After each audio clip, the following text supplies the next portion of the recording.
Hey guys, what's up?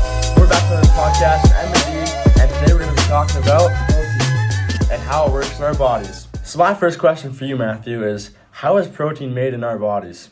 So protein is a process called protein synthesis in which cells body build protein using instructions encoded in our DNA. It happens in two major stages. Sorry to stop you, but what are these two major stages, and can you elaborate on them, please? Okay, so the first stage is transcription, which DNAs can't leave the cell nucleus. In the nucleus, the cell makes a messenger RNA or mRNA, and RNAs are ribonucleic acid, which is exactly how protein is made in the body during protein synthesis. Back to the mRNA, it's a copy of a gene which acts as a blueprint to tell which amino acids to link together to a protein. It also carries a somatic message out of a nucleus and into the cytoplasm. There's also an RNA polymerase in the nucleus that unzips DNA and builds a complementary mRNA strand. The next stage is translation. First, ribosome reads the mRNA sequence in 3 bases at a time, or so-called codons. What are these so-called codons? A codons is a 3-base mRNA sequence coding for an amino acid. During translation, there's also something called transfer RNA or tRNA, which are molecules that brings to the correct amino acids. tRNA anticodons are a 3-base tRNA sequence complementary to codons. They also match with mRNA codons. Finally, the amino acids link together to form a polypeptide, which folds into a functional protein. Its place in that fold is called a hydrophobic region, which they don't like water, so that folds into the amino acid or protein to give it a 3D form. Protein synthesis is important because it controls the enzymes, hormones, and cell structures, and the immune response. There's also a gene expression which turns DNA instruction into protein. Okay, my questions to you, Drew. How does protein repair the muscles? That's a great question, actually. Protein helps to repair the muscles by the process called protein synthesis, like you just explained. First, when you work out, it'll cause micro tears in your muscles. Then the protein will break down into the amino acids. And once the protein breaks down, then the amino acids will enter your bloodstream. And then the amino acids repair the damaged muscle fibers and build new muscle fibers to make you bigger and stronger. Interesting. My next question is, can you eat too much protein? Yes, you actually can eat too much protein. So when you eat too much protein, your body cannot store it. So your liver will end up breaking it down into urea, which is then transported to the kidneys, and your kidneys remove it as urine. Excess protein intake can strain your kidneys, which can lead to many health issues. A guideline if you want to maintain your weight would to be put your weight into kg and 1 gram of protein per kg. But if you want to gain weight and muscle, then it is recommended to eat 1.4 to 2 grams per kilogram you weigh. An easy way to determine how much protein you should eat is using online protein calculators. So my next question to you, Matthew, is how else can our body use the protein? Our body uses it as to repair and make new cells. Protein is essential to create enzymes and speed up chemical reaction, hormone productions, and antibodies for immune against pathogens. Are all enzymes protein? All enzymes are protein. They are composed of amino acid that acts as biological catalysts to speed up reactions, break down nutrients, digestions, and building up body structure. It also acts as transportation, delivering oxygen through the body. Pepsin and trypsin for protein digestion, lipase fat breakdown, carbohydrate breakdown, and catalase are all key protein derived enzymes. What are protein-derived enzymes? Protein-derived enzymes are a biological catalyst that hydrolyze peptide bonds in protein to break them down into smaller amino acids. Protein is also essential to keep healthy bones. It helps with bone density and lowering the risk of fractures. Finally, it repairs the structural matrix. It's a non-living substance in your body that forms a structural framework of bone tissues. increase the calcium absorption and promote this production of insulin-like growth factor that stimulates bone formation and improves density, especially when consumed with calcium. Nice. Okay, my next question for you, Drew.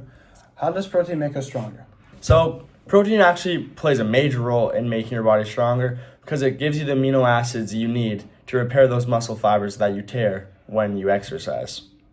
When you lift weights or play sports, your muscles form tiny tears like we've said previously, and protein helps fill in these tears so the fibers grow thicker, stronger, and more powerful over time. So your body depends on protein every day to keep this cycle going because without the protein, your muscles will slowly break down and weaken.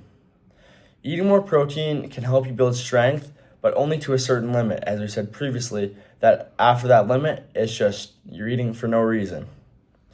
Protein also supports muscle contractions, which means it helps your muscles move with more control and power during your physical activity.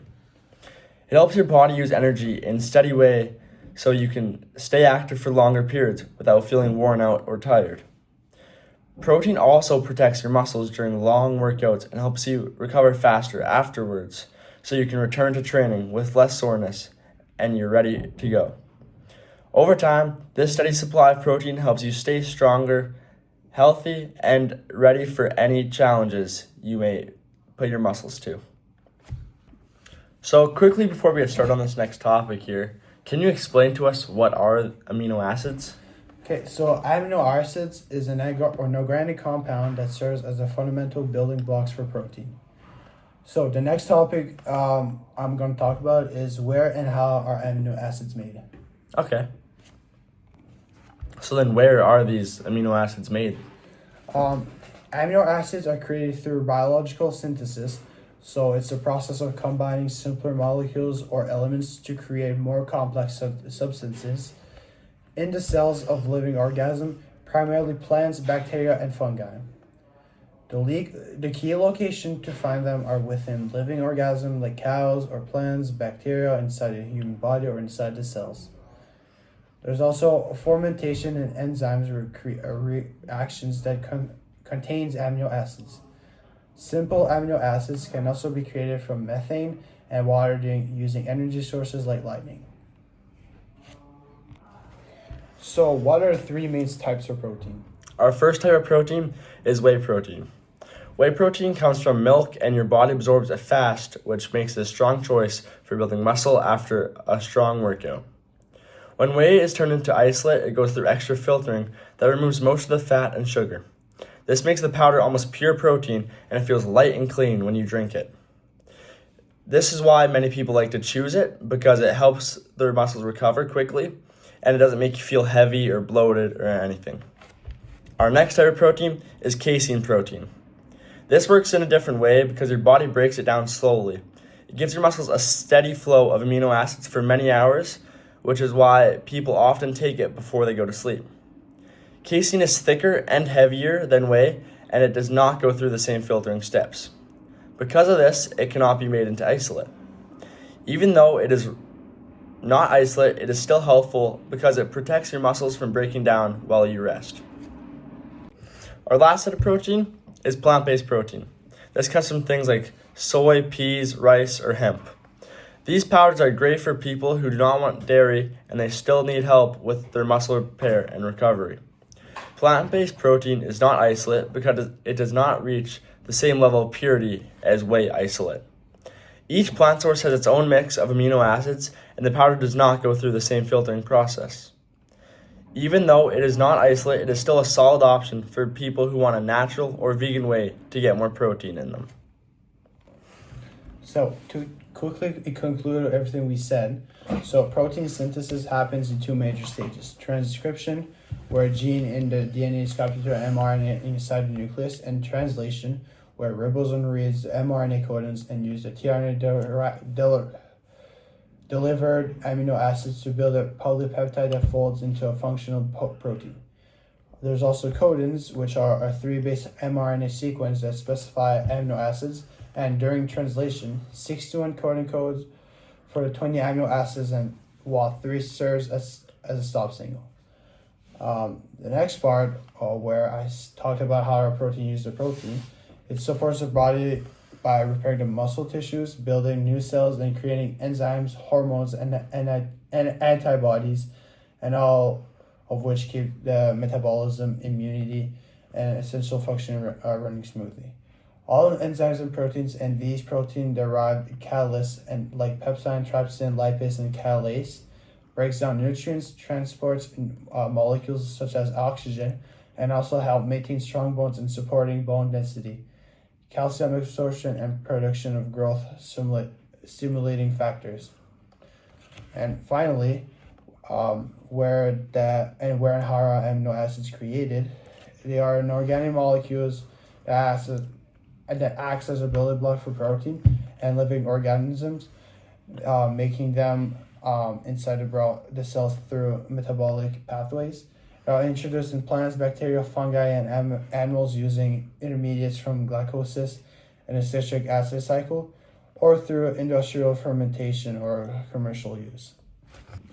Yeah, so to kind of wrap up everything that I said, protein is very important for your body because it gives you what you need to repair and to grow stronger so you can keep progressing after each of your workouts. It gives your body the amino acid it needs to fix your muscles and build new muscle fibers. Eating the right amount of protein keeps your muscles healthy without putting any stress on your kidneys. And for everybody it's different. Depends what goals you want to reach and what you want to do. You just kind of have to figure that out for yourself and do some research on it and just understand how protein works and how it makes it easier for your body to repair after your exercise. Thanks for tuning into the podcast, guys, and we'll see you next time.